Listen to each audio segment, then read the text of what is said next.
say some introductory things as we begin. The focus of our time together is not to review a book. The purpose of our time together is to think together about the nature of the church, to be realistic and to be honest about what's going on, about the stresses and obstacles that we may face, but also the opportunities that we have because God has given resources to this congregation that are more than adequate for us to be the people that God wants us to be. So the focus of our time together is hope and encouragement. One of the book reviews, the word elegy is kind of a startling word because an elegy is what's done at a funeral. And there are stories about funerals in the book. But it is a hopeful elegy was how it was expressed. And I think that grasps something because death is the shadow hanging over us, and it is also our way forward. So let me lay out kind of a theme statement and maybe read a couple of sections. We have 5 weeks together. There are 5 chapters of the book plus a prologue, an introduction, and an epilogue. But essentially, we'll do a chapter a week, but it'll be a discussion. If you haven't read, it's just fine. It's just fine. We want there to be an opportunity to think together. Churches in America, churches all over the world, but especially in Europe and America, are dwindling, they're withering, they're in massive decline, and many are dying. Churches in Africa tend to be growing. Churches in South America, Central America tend to be growing. Churches in North America are not. There are obviously exceptions to that. But in general, it's true whether it is a mainline denomination or an evangelical church, whether it's an urban church or a rural church, whether it's a, quote, liberal church or a, quote, conservative church, none of those factors really matters. Virtually every group finds itself in most of the congregations within that group are in decline.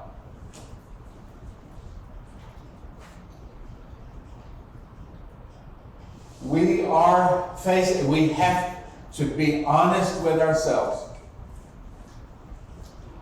The future, if it's just based upon what we can see, just the things we can see, involvement of members, participation in ministries, participation in worship, in classes, in life groups, youth groups, children's ministries, giving. I mean, just kind of all those little external indicators that we might look at. For most churches in North America, we are in decline. And if you're not aware that the Northside Church of Christ, in terms of those external factors, has been in some level of decline, then you've not been paying attention. And so that's a presenting problem that we have to deal with.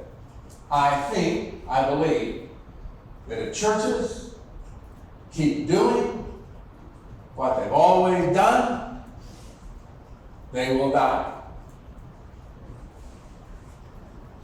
If Northside just says, we just need to keep doing what we've always done, stop worrying about these other things, we will, I believe, continue to dwindle and die.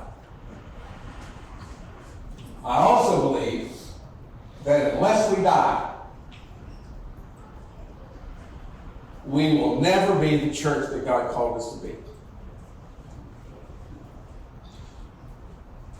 Because before all is said and done, to be the church that God calls us to be, we will have to engage in an act or a series of opportunities for surrender and discipleship where the whole church takes up its cross to follow Jesus. In which the whole church says, not my way, I'm not in it to get what I want. My argument is not, let's make sure I get what I want. I want to make sure that you are honored. I want to make sure that you are served. I want to make sure that you are uplifted. I am willing to die to what I want so that you may be blessed. Until the church is willing to die to itself, till its members are willing to die for each other's sake, and stop insisting that we get what we want, we will die. Which is to say, we're going to die either way.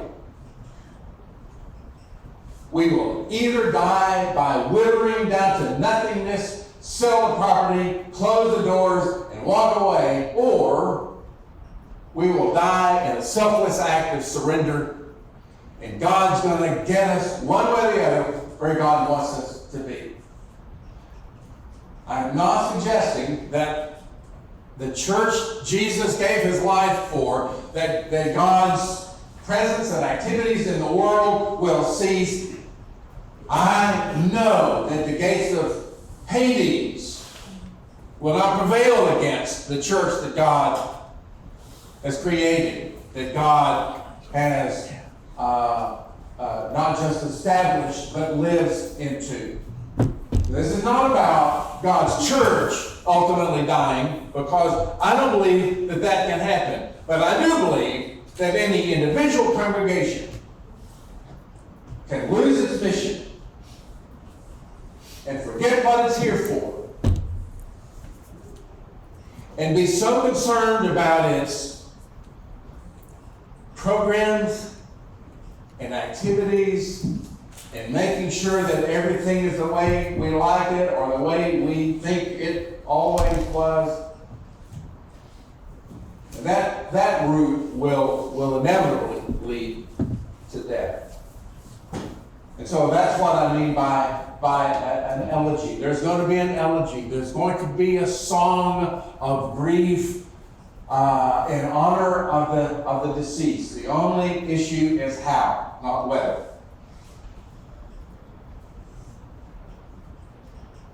The language of the blue hole is simply the metaphor that drives the book. How many of you have actually gone to the blue hole down near downtown San Antonio and seen? It could be more than 100 feet from where your office is, right? 150 feet. Yeah. So it's on the Incarnate Word campus. The blue hole, I mean, there are blue holes everywhere. Any spring or well of water, almost everyone calls it a blue hole. It's not unusual that we have a place that we call the blue hole. The blue hole is the source water of the San Antonio River. And when the Edwards Aquifer is high, which it is not right now, then water flows. When the original Piaya Indians, the indigenous tribe that was here, when they discovered this, it was an artesian well. It was water shooting up, and it's why San Antonio is here. It's why the missions were here. It's why the Piaya were here before the Europeans came. It's what gives life to the city. And so that metaphor at play is there is a blue hole a wellspring from which churches of Christ, as we know it today, come. In this country, I'm not talking about what God has done for eternity, but our church can be traced back generation by generation, congregation by congregation, all the way back to an event that took place at the end of the year 1831. And I'm using that metaphor to describe the blue hole. There is a source spring that we have forgotten. For most of us, we never knew about it. In part because we have thought that history didn't matter, that it didn't really matter, any of those things. We have been shaped by history, whether we know it or not. A family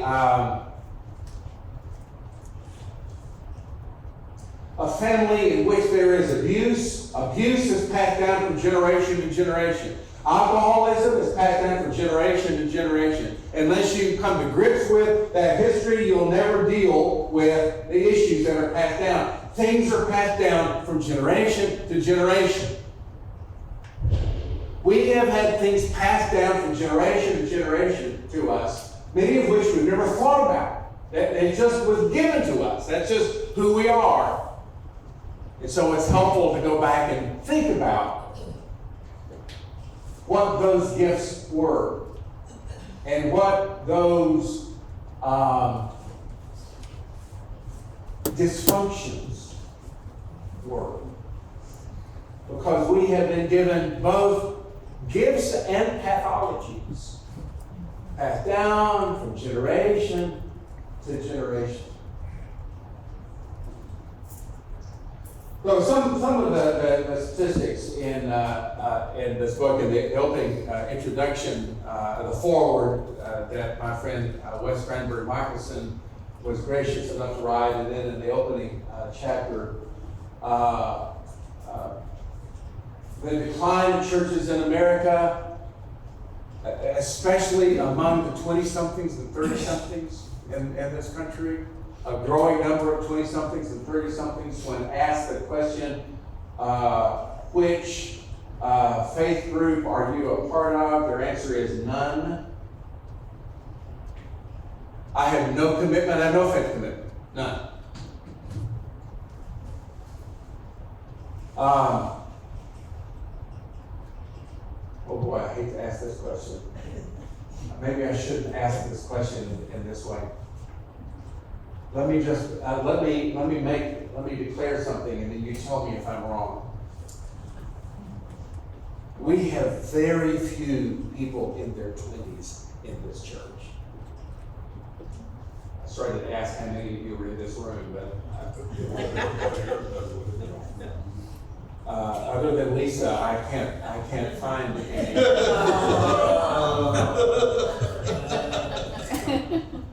Why don't we have more Northside members in their 20s? Don't they like us? Don't they want to be like us?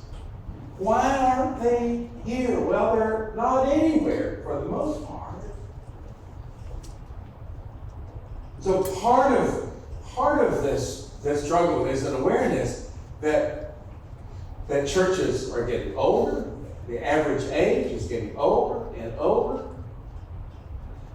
There are more people who are dying in our churches, and I'm talking about churches of Christ, and specifically Northside. There are more people dying and leaving than there are being born into and baptized.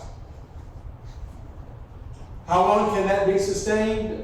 The work of St. Brandenburg and Tim Woodruff, among others, who have done the kind of analysis of just the demographics. We're just looking at membership. We will be about a fourth our size in 30 years. I'm talking about North American Churches of Christ. About a fourth of the congregations that we have today, which is about the way it is with pretty much every other religious group Christian group in this country.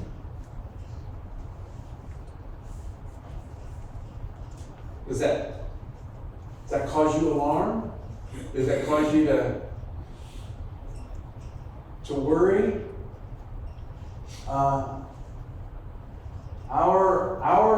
Again, just looking at the externals,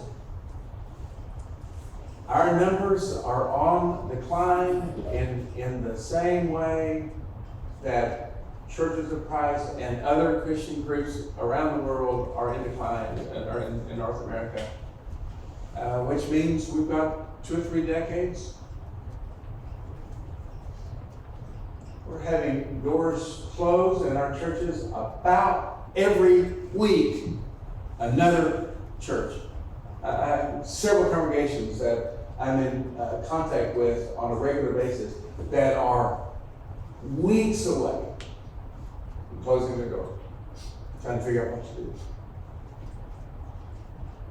I don't think Northside is there yet.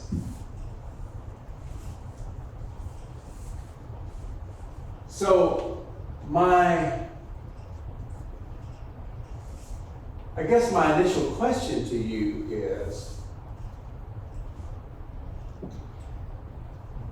does that ring true in your experience? And maybe more importantly, why? Why is this happening? What's going on that's causing this to happen? So, I've done my talking. Now talk to me for a bit. What's going on? Why are churches in decline? I will say there's a glimmer of hope. Oh, there's a lot of hope. Because one of the things that a lot of people that identify as nuns are not nuns, they don't believe in God at all. Right. They're not nuns that are atheists or agnostic. Many of them believe in God or want to believe in God. Yeah. It's But not- can't find it in established churches. In our churches. Yeah. Yeah. So they're available, they're willing to learn if we are able to bring them in. Right, to engage them. Or, I'm gonna kind of turn that upside down, or to go out where they are. Because they may not come in here. They may find this not a place that they would want to be.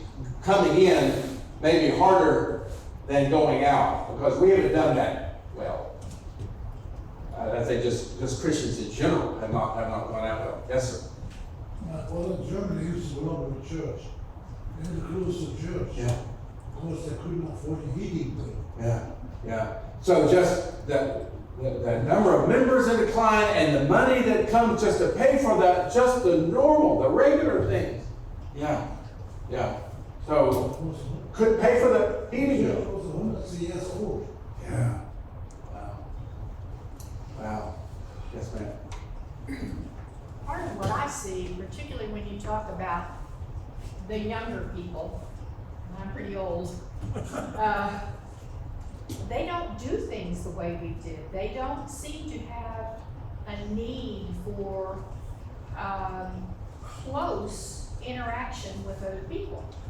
They are on these things constantly, and that's the way they communicate and the way they do their media. I mean, I'm thinking of my granddaughter who only got a driver's license because her parents said, if you don't get one, you're gonna have to find somebody else to take you. We're not taking you anymore. She didn't feel the need to get out.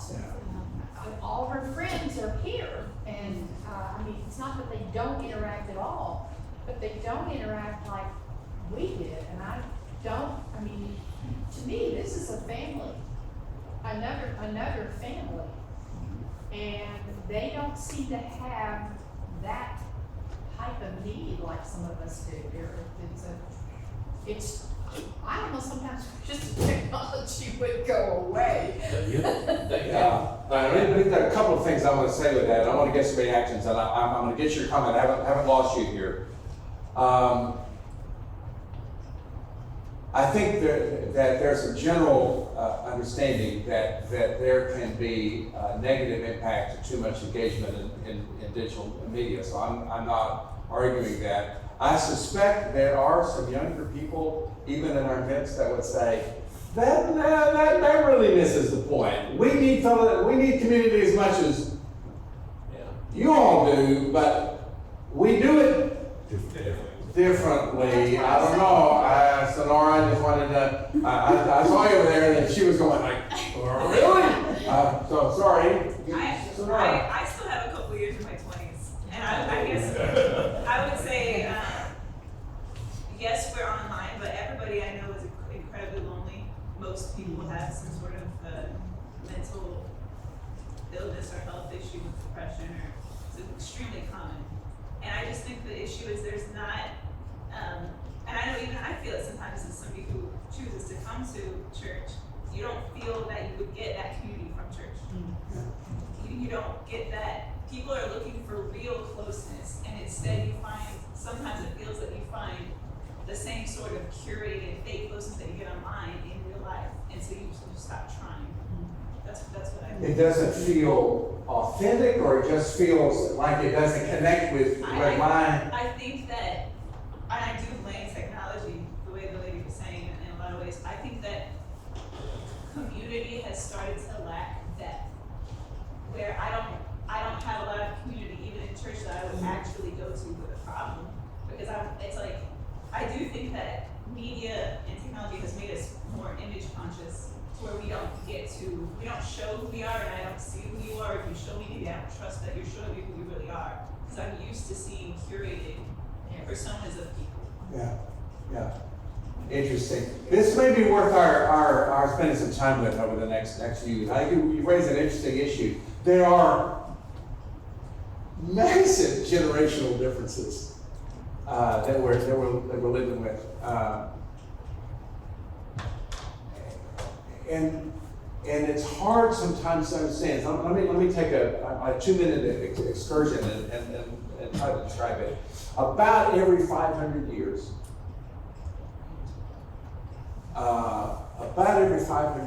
there is a massive cultural shift in which the world as it was can no longer be again.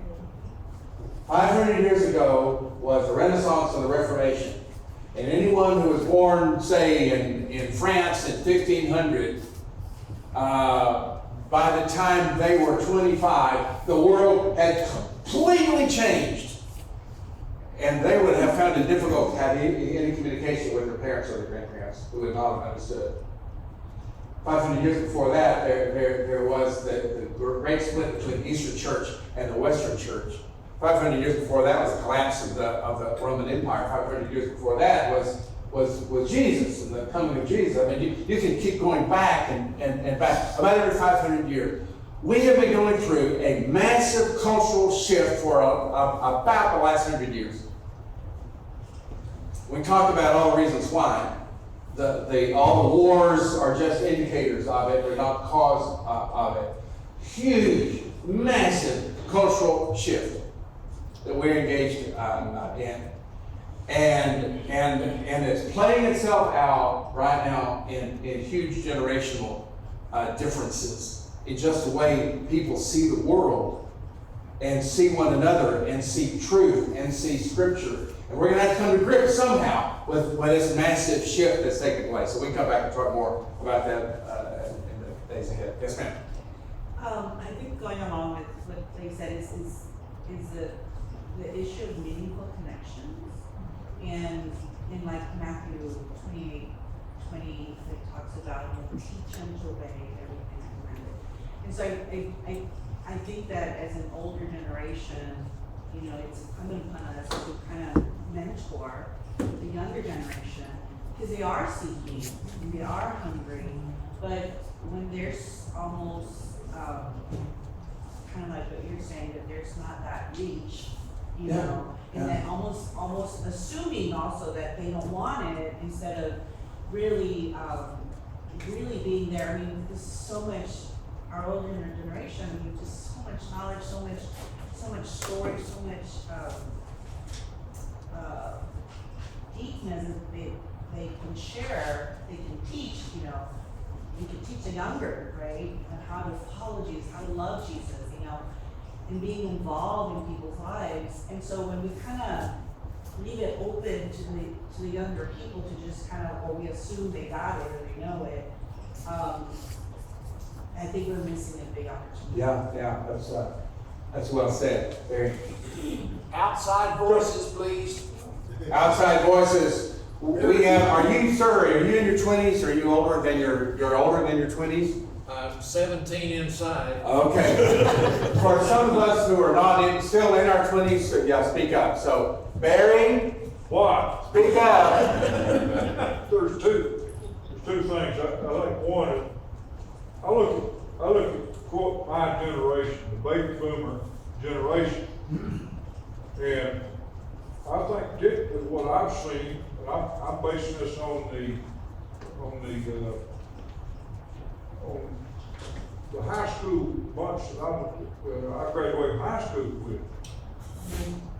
The large majority of them, they have left the church or a church, but the large majority of them now are members and active in church. Now, I don't know what's going to happen with we're talking about the 20-year-olds that we have here. How are we going to teach them to, quote, come back? Because I think that's what a lot of us did. That's one thing. The other thing is, you talk about every 100 years is a massive, 500 years. every 500 years. Well, see, I look at it from the standpoint, within the last 70 years, there's been a massive.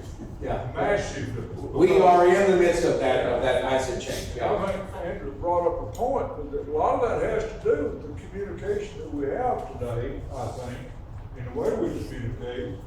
But I tell you, it's we talk about not being able to understand one another. Folks that are in the younger generations, XYZs or whatever they're called, really don't understand where I come from, and I probably don't understand enough about where they come from, what they think about. So a lot of this discussion amongst intergenerational discussion, I think, is something that we need. Which is one of the reasons, by the way, that our classes right now are kind of designated in such a way that any age group can come to be a part of any class. Because there are some disadvantages of spending all of our time with people like us. Yeah. Because we're never confronted by differences of worldview and differences of opinion or differences of experience and vocabulary. And so we have probably I don't know, 60 plus year span in this group right now, which is actually encouraging. Yeah, Jerry. Can I tell you, one thing is that, you know, Christ, when he prayed to God, in John 17, he says, may we be one, may the church be one, may the followers be one, as Christ, the Father and the Son were one. We've lost that. We failed. The church has become like the world. The church has been divided. Right. There are conservative churches, there are liberal churches. That's not conservative belief. That's conservative political groups. We divide like the world divided. The church looks like the world. Instead of the church being united, not looking different. You've actually hooked into chapter 3, thank you for that.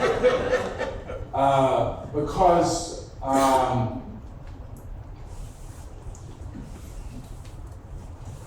if our witness to the world is we're right and you are wrong, or only the people who get it right can worship with us, the game's already over. We've already failed. If our witness to the world is, you can imagine the differences in our group. I mean, we've got people from every imaginable worldview and understanding, but boy, they love one another over there. Yeah, that's John 17. Jeff. I think I've wondered often if, and this may not be the case, but I've often wondered if you look at our American society culture, this would probably be extended to the West in general. You know, we very much developed in the sense of it was culturally, socially appropriate and expected that we be Christian, right? And so we had a lot of people, I think, that were within our Christian fold that maybe weren't even always true believers or authentic believers, Yeah. but they felt like they needed to be there. And now some of that expectation is stripped away to where it's okay in our culture to not be Christian. And so those that really weren't authentic or true in their belief have kind of fallen off. And so then subsequently I wondered, maybe that's okay. Maybe that's a good thing. Because with that comes, hey, now we have a church that, you know, if you're maybe bold in your unbelief, you look at the church and say, man, I know, you know, I'm not going to name you, I know that guy over there. You know, he says he's Christian, but he's, you know, that's not what I would perceive Christianity to be. And so this expectation that all of our culture and society be Christian has had a very watered down effect on our church, which makes us not very effective. And so I think, I don't know, I can't help but wonder, maybe I'm just maybe self-thinking, that if you change some of that and get it to where the church is very much like the early church before who was it, Constantine, I guess, that, you know, required everybody, that now you have a church that goes against the culture, and people look at it, and it's just made up of true believers, and people can look at it and see a difference. And maybe that's a good thing. It's almost like you've read parts of this book. That's kind of amazing. If I were braver, I'd come over and give you a kiss right there on your cheek. But the beard's a little, yeah. So let me play on this. I recognize there are a lot of hands. I may not get to all of them. We've got one exercise that we've got to do today. But this is really, really important. There was a time, and it still is to some degree in a city like San Antonio. There was a time in which it was socially acceptable to go to church and be a Christian, and in fact, it was kind of expected of you. And the centers of cultural power, whether that's, you know, the city council or the state legislature or the Kiwanis or the Rotary Club or the Women's Club, whatever the social group is, that kind of, you know, the Junior League, all the places where cultural power plays itself out, you were advantaged for being a churchgoer. Which meant, Jeff is absolutely right, which meant a lot of people went to church because it was the socially appropriate thing to do, not because they were willing to surrender their life to Jesus. I mean, that's pretty radical. I just kind of want to be respectable. And to be respectable in our society, in this society, yeah, it'd be nice if you were a member somewhere. Go from time to time. Those days are over. Those days are over. And then your response is exactly right. Hallelujah! That's good news because we now are like the early church, which for almost 400 years was marginalized from society, and it was precisely because of the witness that they gave in the midst of their marginalization. Some of that was because of persecution, some of it was because they were just ostracized. And they thrived anyway. They chose the Jesus way anyway. And there was something so attractive to that kind of faith because there was no reason in the first, second, third centuries to be a Christian if you didn't truly believe, because it was costly. You had to pay a price for it. No one pays a price in our culture for being a Christian. But as our culture shifts, we now have the opportunity to be the kind of Christians that the earliest Christians were. As one of my friends says, being marginalized rather than being in the centers of cultural power, being marginalized gives us hope-filled advantage. Because now the issues are clearer. And to be a disciple is costly. If being a disciple is not costly, then it's not discipleship. Discipleship is about taking up a cross. And that means being wounded. It means dying. It means not everyone will love you. And because we're in the shift, and as churches that have been propped up by centers of cultural power are now no longer being propped up, and it's just fine. You can run for city council, you can run for mayor, you can be anything that you want. It just really doesn't matter what you believe, what you do. Now we have the opportunity to be the church. I think the church's best years are in front of us. I am immensely hopeful, precisely because of what Jeff has described.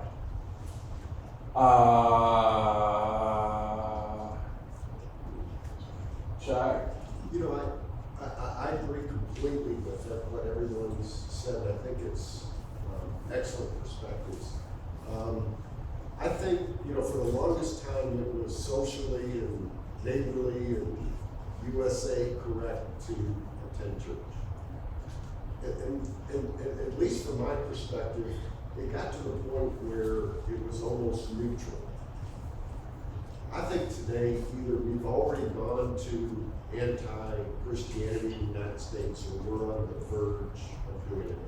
And whether it's due to sexual orientation, whatever it is, it seems like in mainstream media there's more negative coverage of Christianity.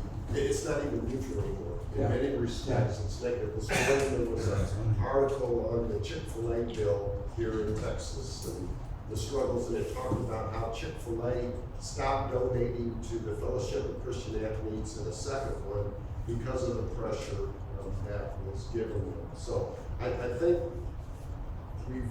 if we're not in the negative territory now, I think we will be shortly. Yeah, these are things worth our pursuing in the next several weeks. One last statement before I get to something we really need to do this morning. I haven't heard Satan mentioned. Yeah. He's the father of lies, and not only does media negatively report on religious items, they positively report and promote so many things that we believe are wrong. Andrea and I quit watching our favorite TV program because they continually and aggressively promote same-sex marriage and relationships, and we cannot support that anymore. Satan is filling our culture with lies, and our culture is gobbling it up wholeheartedly.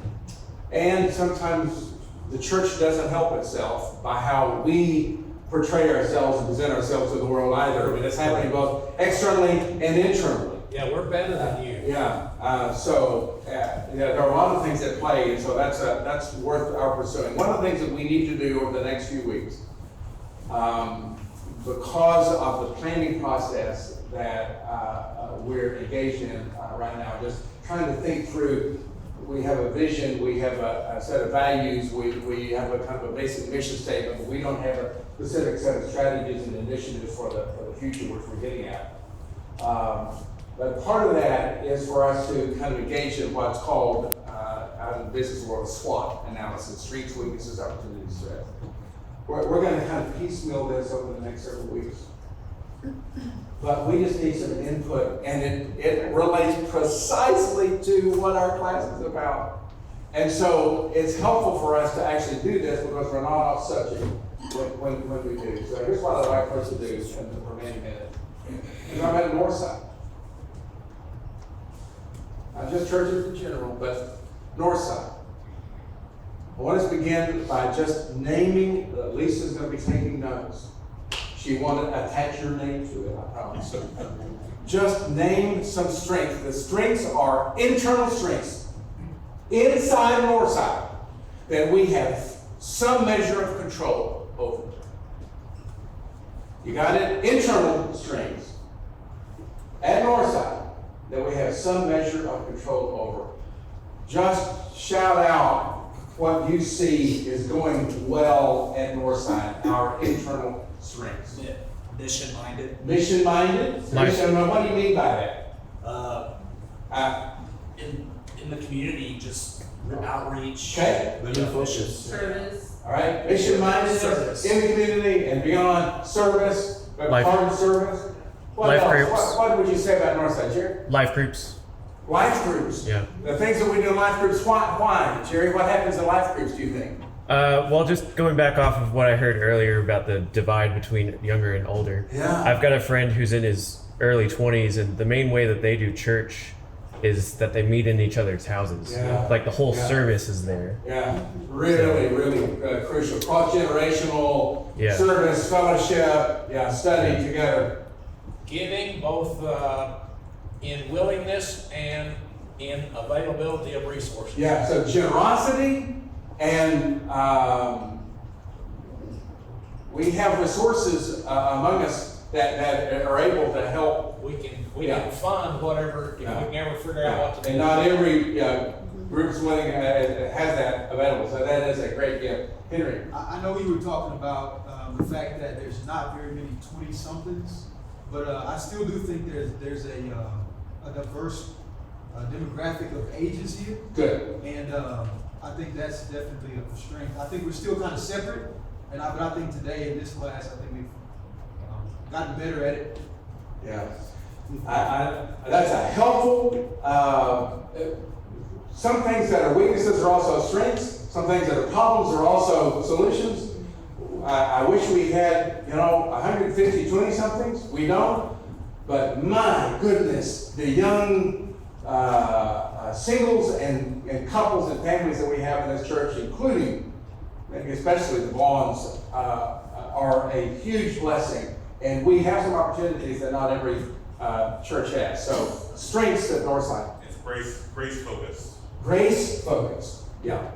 Grace focused, not focused on condemnation, but on God's grace through Jesus Christ and all that goes with that. Yes? Bible school classes for children. Yeah, Bible classes. Strong. Yeah. We have great children's ministry, Bible classes for children. Yeah. Youth group. The youth group? Youth group. Yeah. How many did we take to Soul Link in Houston a few weeks ago? Something like 60 kids, something like that, to an event. Cool. 2 years ago we were struggling to get 15. And I mean, this thing is going right now. Yeah. Do you know anyone that's kind of a part of the youth group leadership that we could congratulate and encourage? Yeah, because we have Liz in this room. Liz and Ray are among those that are making such a difference in our youth group. Children's ministry and youth group. What else? I think our ministry staff as a whole. Okay. I mean, whether it's David from the pulpit, whether it's yourself, an executive, whether it's Jonathan with John. with Rick, I think we've got a spectacular ministry group, and I think our elders are a spectacular group as well. I love their focus on spirituality as opposed to the day-to-day running things. If you thank you, I will give you a kiss on your cheek. Good thing I shaved. Realistic. Yeah. In what way? The church knows there's a problem. The church knows there's a problem. We're actually talking about stuff. Instead of trying to say, oh, it's gonna work out, or pretending that everyone else is the problem. Okay. Good. That's helpful. Yes, ma'am. I think we're flexible. Okay. Well, when I say that, we're not stiff-necked about things, but we realize that sometimes changes need to be made, and we can make those changes Okay. without being, I'm not saying it's not gonna ruffle some feathers, because it's gonna ruffle some feathers, but I think we've been pretty flexible. Okay. Excellent. I think going along with the staff is just having elders. Yeah. Having shepherd, people who are actually shepherding, makes a difference. Barry? Prayer. been, Prayer? we're emphasizing that with our prayer ministry. And, I think that's gonna pay a lot of dividends in those coming months and years. Okay, excellent. What else? Healthy disagreement. And I say that comparatively to the places I grew up. I saw some really bad situations.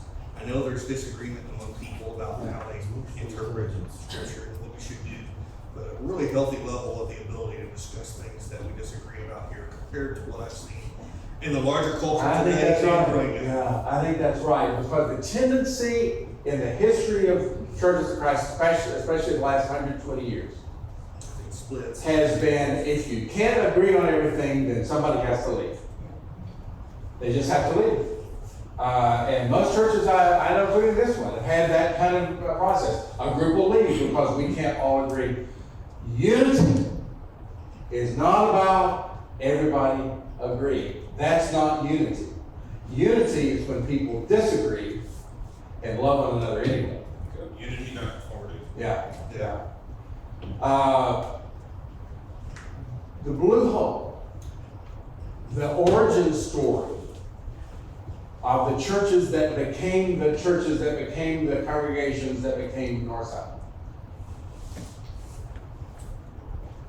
was a gathering of folks in Lexington, Kentucky. These were mostly members of a couple of congregations in what's now a suburb of Lexington, Georgetown,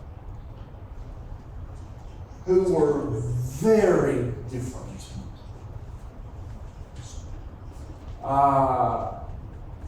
One of those churches, where the preacher was Barton Stone, they called the church a Church of Christ. They called the people who met there Christians. It was one of those congregations.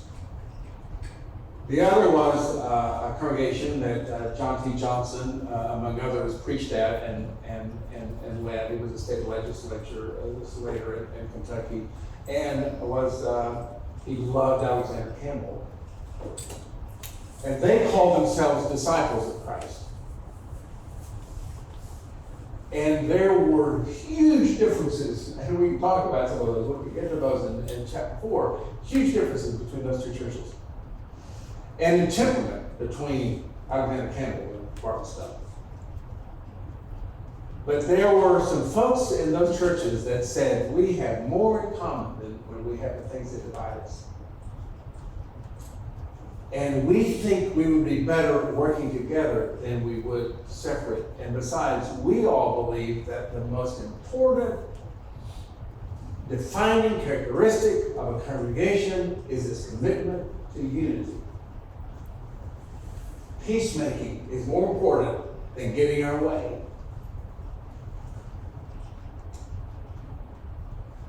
And on December 31st, 1831, as those churches gathered in what had been a cotton mill in Lexington, Kentucky, Raccoon John Smith, representing the folks that come from the Campbell churches, Barton Stone himself, representing folks in the movement he had led, came to agreement and shook hands and embraced and called on these gathered Christians from two different streams to join hands in the Spirit of Christ. They embraced, they sang, they wept, and on the next morning, New Year's Day, 1832, they gathered around a table together. That's our story. Those are our people. We came directly, congregation by congregation. I don't mean by that there was no church before then. God was always at work. I'm talking about our congregation has its roots directly in what I'm calling our source waters, our stream. It was a commitment to peacemaking. I think we have the elements here of a church that can live out the best of our history, of our story. That we because we are, you described it as flexible, we can actually make changes without falling apart and everybody getting up to leave, because we have figured out a way to love one another in the midst of our differences, and it may be our greatest strength. Thank you for this discussion. We've begun, I think, a part of the conversation. If you haven't done it yet, read chapter 2 for next week, and we'll begin talking about choices and consequences. Thank you all.